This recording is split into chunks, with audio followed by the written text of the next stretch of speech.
surface, Goliath-sized challenges often feel hopeless because overcoming them seems impossible. Self-reliance will never defeat giants. God-reliance, on the other hand, makes the seemingly impossible possible. On this season of the Challenges Won't Stop Me podcast, gain insights and inspiration as guests share how God equipped and empowered them to overcome their giant-sized challenges with powerful God-reliant strategies, habits, mindsets, and fight verses. With God fighting for you, you too can overcome Goliath-sized challenges. Host Melanie Brown is eager to get started, so let's go!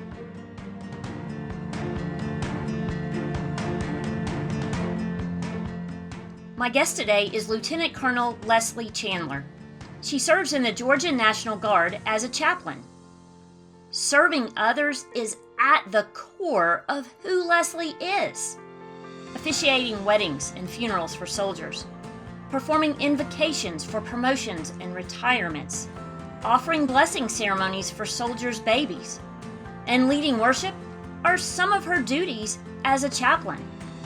While those duties are definitely important, counseling and encouraging and comforting and listening to soldiers while they navigate difficult times is when Leslie sees how beautiful it is when we willingly become a vessel, pouring out God's love into others.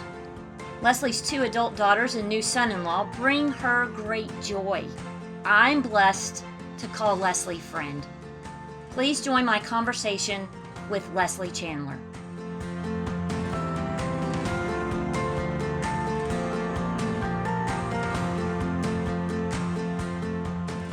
Leslie, my friend, I am so excited to see you across the way and to have your interview today. So welcome to the show. Thank you. I'm excited too. We are going to talk about your story. Leslie shared her story at our church several months ago, and when I heard it, I knew that she must share it on the podcast, and she agreed, so here she is. Let's dive in. Okay. When you spoke, you were in your military fatigues, which was a big presence. Those of us who are not in the military, especially for me, when I see someone in the military, it just has an impact on me. Same. Well, good.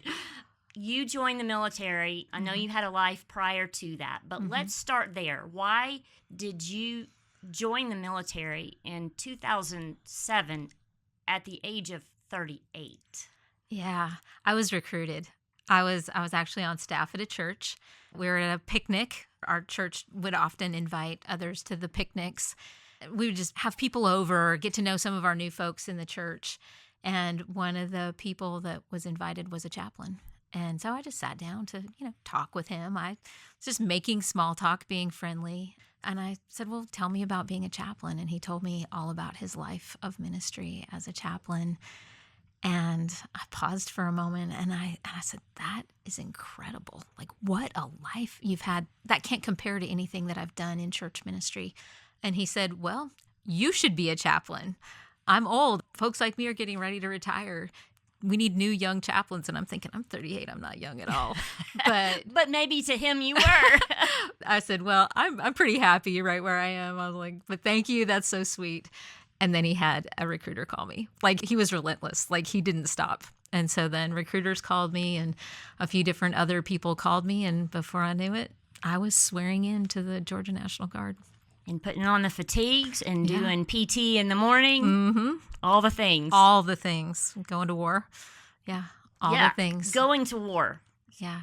Your decision to become a chaplain then led you to war. And I wish we had time to talk about that. You and I are part of a group at our church where we had a few moments before a meeting to chat about it. And maybe one day I'll have you back and we can do that. Yeah. The decision to become a chaplain led to war, but it also changed the course of your personal life. It did. How so? Yes. In 2009, honestly, on my first day in Afghanistan, I called my husband to let him know that I was there and safe. And he told me he wanted a divorce. So Wow. the day I arrived in the war zone, that was a whole new war, really, for me. Yes. And how long had you been married? 20 years. Yeah. Wow. It took 2 years for us to go through the whole divorce process because I was deployed for almost a year, and then he was deployed for almost a year after that. Our divorce was finalized in 2011. 22 years total. Wow. Yeah, it was significant. How did that divorce, that challenge, impact you? Well, first of all, I came from church ministry. When you're in church ministry, oftentimes you see someone in ministry get divorced and they leave ministry. Sure. They step down from ministry. One of my best friends in the whole world is my battalion commander from that particular mobilization. And I went to him and I said, "Sir, this happened. So I know you're going to want me to leave. I know that I'm going to have to step down and you're going to want a different chaplain." And I will never forget what he said. "Chaplain, you're not getting out of this deployment that easily." And which was funny at the time, but also just such grace. He just poured Sure. so much grace out on me. I had about 3 people that knew what was happening to me in my life. The chaplain can't be going through trauma in the war zone sure. because You're all supposed of to the be- trauma came to me. Yeah. The So, chaplain's supposed to be strong and yeah. And I was. God did that for me. That's what God did for me in Afghanistan. God made sure that in the space where there was ever a need or a person who had a need, that he was the initial presence.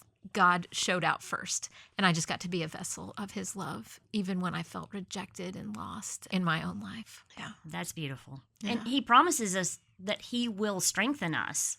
Uphold us with his righteous right hand. All the things that Yeah. he says that he will do Yeah, usually does. happen when we're going through challenges. definitely. Yes, they happen when we're having great days, great years, but I think we really are aware of it much more so when we're going through a challenge. I go back to it all the time about the peace that passes understanding in your mind. You know what that means, I guess. Mm-hmm.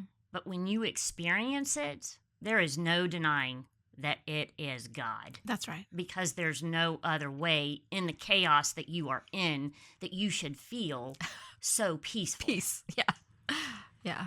Yeah. Yeah, we will have to come back and I'll tell you some stories about Afghanistan that will just bless your soul, Well, really. I would love to have you back, so we're going to Yeah. put it on the calendar. Yeah. But Afghanistan also, as I think about that time of loss, one of the things that chaplains sometimes struggle with is they can't relate to soldiers on a very personal level because not many chaplains are divorced. Not many chaplains have endured rejection. You know, we hear stories of soldiers, families, spouses leaving when they're gone, but it happened to me. So it gave me an opportunity to experience things that the soldiers had experienced and teach them that if I can cling to God in those times and trust God completely, I can help you do the same thing. That has really been a foundation of my ministry as a chaplain. Our testimony about God being with us during our challenging times, those stories are so important to others. Sure. They're healing to others because it gives others hope. Not that your life is all figured out, even Or ever will be. yeah, for real. But I think the power of our story cannot be emphasized enough, Right. especially if they're non-believers, because then they can see God in action rather than just reading the stories, if they choose to, out of the Bible. Right. It speaks to our humanity and God's divinity Yes. and the roles of each. After your divorce, how long before you met Greg? Well, I knew Greg my whole life, which Ah. is so great. Greg was my first boyfriend. You kind of remember the first boyfriend. It would have never worked in a million years from high school, but he stayed in my hometown, and my sister ran into him in about 2014, I think, early in 2014. And he asked about me, and she said, you've been asking about my sister for the last 30 years. Why don't you just call her and ask her Ooh. how she is yourself? So I get this text randomly from my sister, and it's a picture of her and Greg Chandler. And she said, "Look who I just ran into." And I said, "Wow, his smile has never changed." She said, "Well, I hope you like it because I gave him your phone number." And so, yeah, that was like April-ish of 2014. So we texted. He was in Wyoming. I'm here in Georgia. We texted every day for several months, and then I went home in August to see my family. And I saw him every single day. That was it. I knew then that Greg was to be my future. Yeah. And so you were married when? 2017. Okay. Yeah, November 24th. We were going to get married the following summer, but I found out I was going to mobilize again. So I was going to be going back to Afghanistan for a second time at the end of 2018. We had intended to get married the summer of 2018 in this beautiful place up in the mountains in Wyoming. And then we found out about the mobilization. So we agreed that the day after Thanksgiving was probably a really good day to get married because I was always going to be on leave. I was always going to get Thanksgiving Day off. I wasn't ever going to have drill or work. So we'd always be able to celebrate. And so we got married in 2017 before we started our preparation for mobilization in 2018. Yeah. And then COVID hit. Yeah. We mobilized and then COVID hit. How did COVID factor into your marriage? Oh, COVID. I'm from a small town in Wyoming where, people get COVID. Obviously, people got COVID everywhere. But it didn't impact people the same way because we're already spread out. There's already a lot of wide open space. And I was actually on my third mobilization. So strangely, the Southwest border is not a deployment to a war zone, but it is still considered a mobilization. And so I was actually down on the Southwest border. I was stationed at Fort Bliss, Texas, supporting the mission on the Southwest border. My sister actually got COVID and was very, very sick. And my nephew called me and asked if I would come home because they were fearful that she was going to pass away and they would want me to do her funeral if that were to happen. And they wanted, the family was rallying a little bit. So I went home and I spent a day in the hospital with my sister Janelle and just spent the day and prayed and just trusted God on her behalf. Janelle started to improve. There was no need for the funeral. There was no need for any of that. She got moved to a ward where she spent about a month in recovery. But while I was there, Greg started to get a little bit sick. I just wasn't feeling like himself, which Greg was a really grumpy, ill person anyway. He was ill when he was ill. So I went back to Texas. Greg was not about to go to a doctor or do anything anyway. And I needed to get back to the border since Janelle was better. So I went back on a Friday, and Greg went into the hospital himself on Monday morning. I remember I texted him Monday morning just to check on him. I hadn't heard from him much on Sunday. And his text said, "I made a turn for the worse during the night." And, and I said, "What does that mean?" He said, "I'm going to the doctor today." And I went, "Oh my goodness." So I waited to hear from him, and nothing. Like I kept texting. I didn't hear anything from him. So then I got a message from my mother-in-law saying, "Have you heard from Greg? You know he's in the hospital." And I'm like, "No, I haven't heard from Greg. I don't know he's in the hospital." So I called the emergency room at Sheridan Memorial Hospital. And I was like, "Hey, this is Leslie Chandler. I want to talk to my husband." So they took a phone to him. When he went to the doctor, he just didn't even remember to take his phone. He was so sick, couldn't breathe. So they put him, he was in the ER at that moment, but they put him in the ICU that day. So my nephew found me a plane ticket. I left early the next morning. My nephew actually picked me up a few hours from my hometown because it's not really easy to fly into Sheridan, Wyoming on the next day. We found a ticket that got me close. So he came and picked me up. And so that was November 2nd. Greg went into the hospital November 1st. I got there November 2nd in the afternoon. Greg had good days and bad days in the hospital. There were days that he seemed great and seemed like he was going to come back. And I often thought, oh my goodness, he is going to be so miserable in recovery because I saw how weak my sister was. And how long. And how long it had taken. It was taking. And then other days, there was a day that they said, anybody you want to see him, they can come to the hospital today. So we had his parents come in, and my daughters actually flew from Georgia to Wyoming. So I got there on Tuesday. Morgan and Lindsay got there on Wednesday. Like they called Greg their dad. They loved him with all of them. The girls got to come in and visit and spend time. And so then a week passed.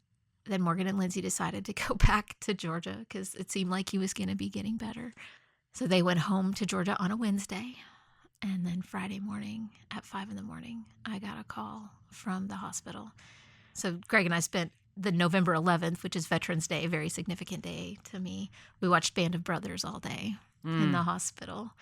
I just felt like I needed to linger in the hospital that day. I was able to be there from 8 to 6, but 6 o'clock came, and I just didn't feel right about leaving, and I just lingered a little bit. I left around 7:30, and one of my best friends called me that night, and she said, I'm coming to Wyoming. Mm-hmm. I was like, tomorrow. She said, I'm coming to Wyoming tomorrow. I was like, you don't have to do that. I'm actually calling tomorrow to Fort Bliss and telling them that I need to come off the order and I need to stay in Wyoming until Greg gets well. And fast forward to 5 a.m., they called me and said that Greg had had a rough night and asked how fast I could get there. And so I got there at about 5:30.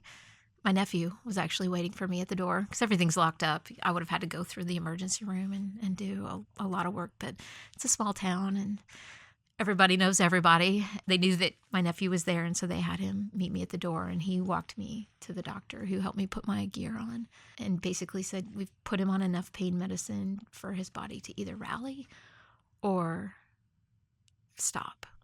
And I just prayed, let him rally. Please let him rally. And I went in there and I kissed him on the forehead, told him I loved him. He told me he loved me. And he clung to my hand and stared into my eyes for about an hour. And I asked if I could call his parents because it was uncertain. I believed that God could do anything and that Greg wanted to live. I mean, he had fought very hard to live for the previous 2 weeks.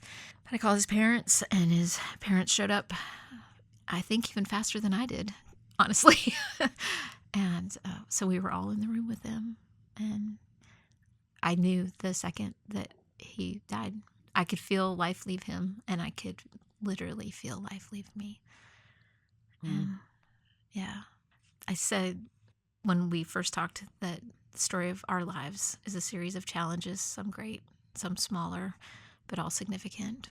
That was probably the beginning of my most significant challenge. I can't even imagine. I don't want you to. Yeah. I don't want anyone to. Yeah. But God. But God. Yeah. The next months, year or so were understandably just awful, painful, right? full of grief, all the things. Yeah. As a chaplain, you've already had to fulfill your role and minister to other people during a difficult divorce. Mm-hmm.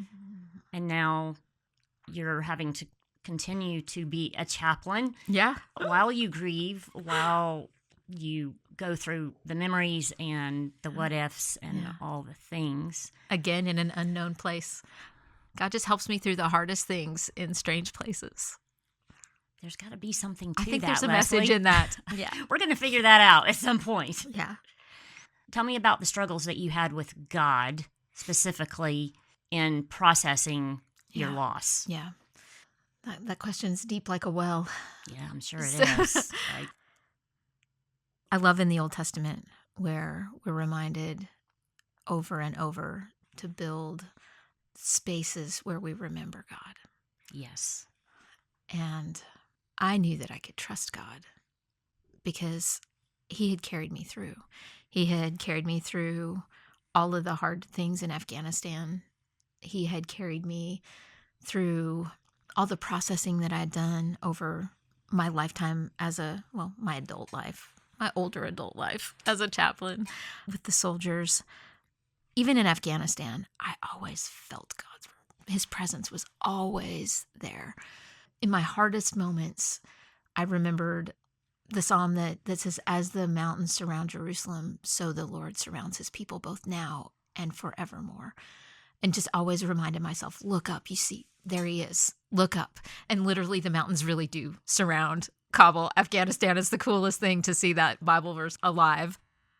But every time I looked up, every time I looked out, I just could not. I could not see God. I knew he was there. I just felt this emptiness that was so pervasive that just overwhelmed me in a way. And obviously grief happens on different levels for different reasons. And I had been married and divorced. And so I knew that grief, the grief of losing your spouse to something so ridiculous as COVID, was overwhelming. And I mean, Greg and I just had our future planned, right? Don't we do that? Yeah, I mean, our 4-year anniversary was 2 weeks after Greg's death. So I cannot lie, I felt a little cheated. So, yes. Yeah. Rightfully so. Yeah, I felt a little cheated.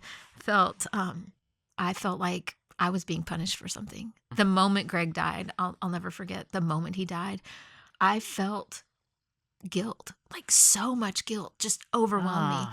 And not because of anything in particular that I had done. No. That's just the way our brains work. I totally know that.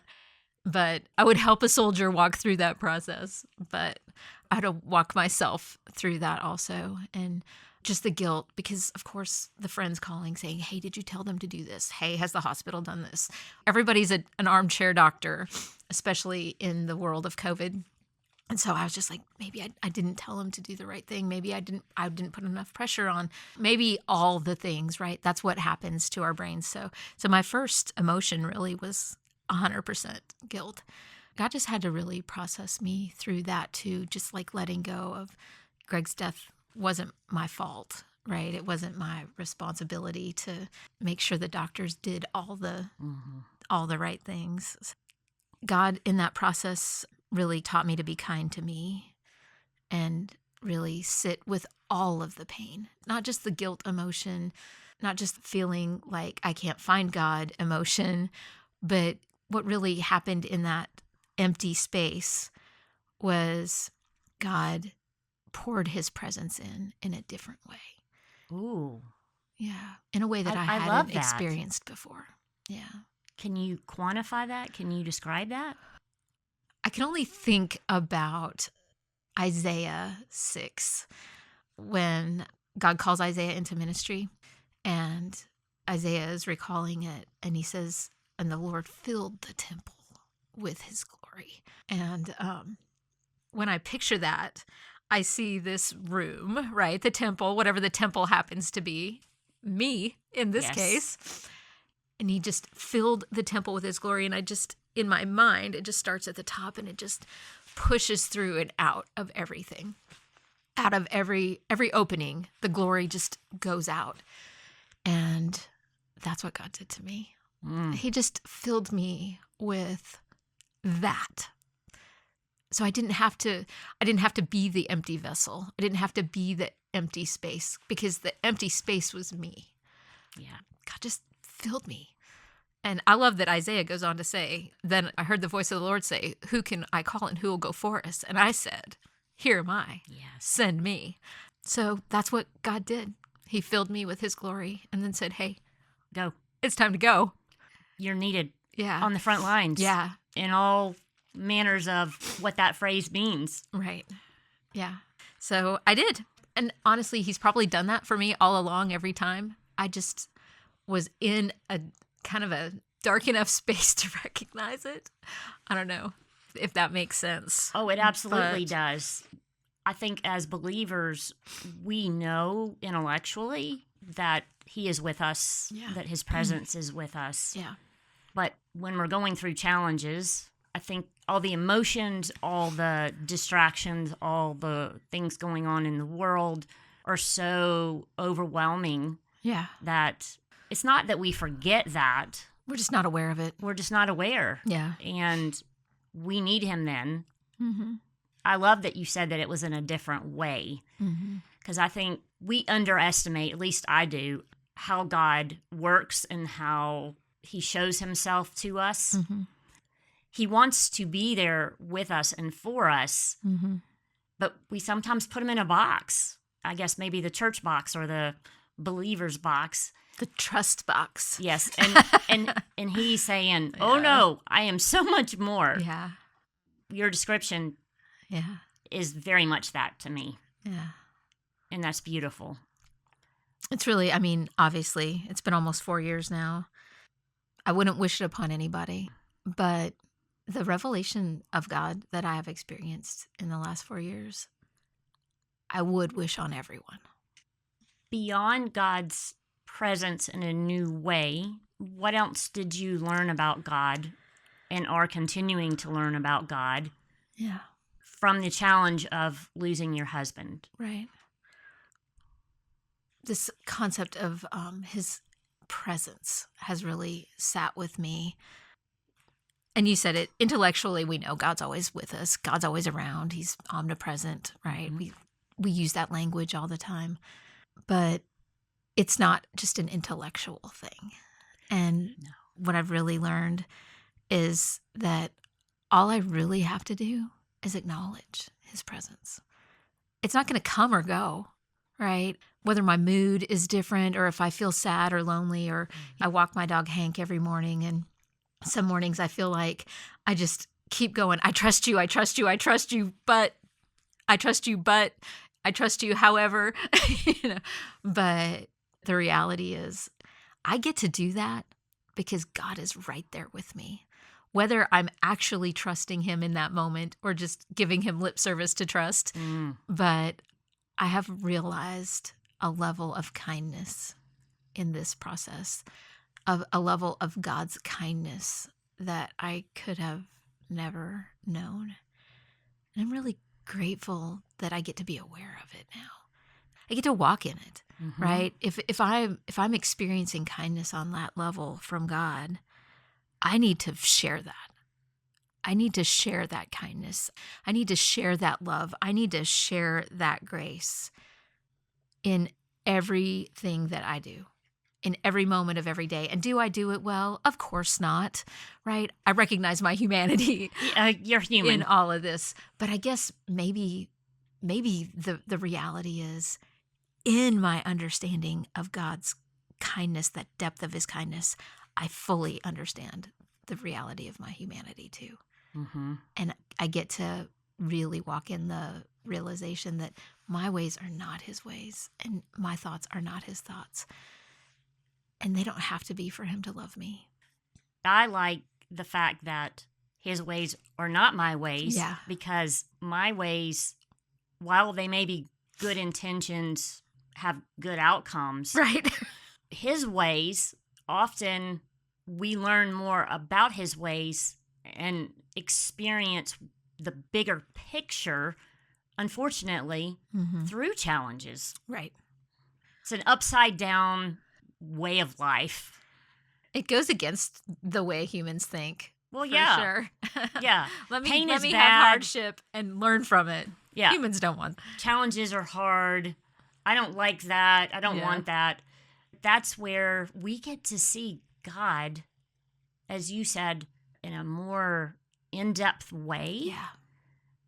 Just filling those spaces. And I love that you're saying that you're grateful, Yeah. because that's a hard place for a lot of people to hear, that you can say you're grateful. How can you say that you're grateful? How can you be grateful for the pain that you felt then and still feel at the loss of your husband? Well, I don't think our gratitude should come from events. True. I think I'm more grateful because I'm more aware. Yeah. I like that. I'm more aware of God now. And that is always going to lead to more gratitude. And I'm grateful because I choose not to blame God for what happened to Greg. God is not responsible for Greg's death. Never was. Yeah. And I genuinely believe that. I believed that the moment I walked out of the hospital. Whether I was in a trance when I walked out of the hospital, guaranteed, and probably stayed in that space for a while. And genuinely, over the last 4 years, I would do the work that I needed to do. I would do the ministry, and I did it well. I did it with love and grace and kindness. But I lived in a hotel room for 14 months when I was out on the border mission.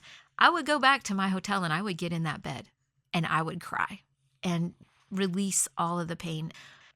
I think gratitude is also a byproduct of just understanding the reality of God.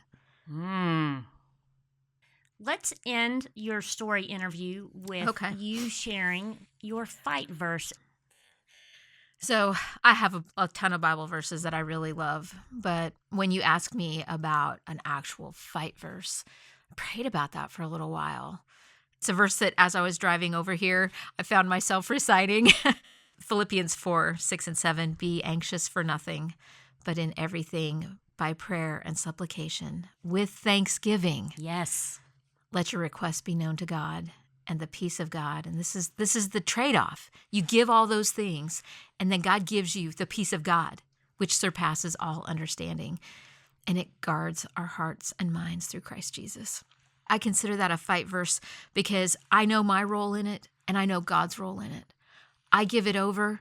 He protects my heart and mind. He fights for me. Yes. That's why it's a fight verse. It's the verse that God says, I'm fighting for you. And I'm a soldier. I understand war. I understand what it looks like to go to war. Yes. But as a Christian, all I go to war armed with is the Word of God and Amen. trust in Him. And He does the fighting. And watch Him work. Yes. All the time. Yes. Yeah.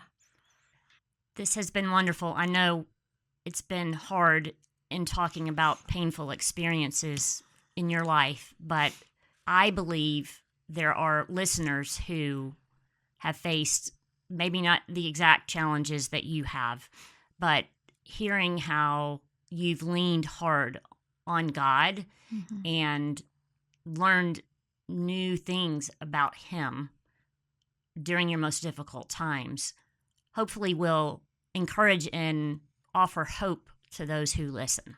I am very grateful that you've been a guest today. So am I. Thank you.